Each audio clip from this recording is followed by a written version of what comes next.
Yeah, I haven't programmed the PA on the panel. I think it will only work with remote keypads on this version of the Texecom Veritas because it's an older version. Hence extension 3, because there's no built-in speaker on this panel.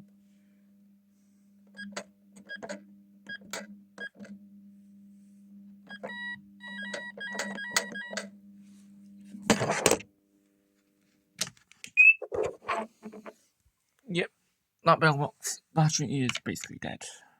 Because I haven't sorted that out. But we're on a battery wire.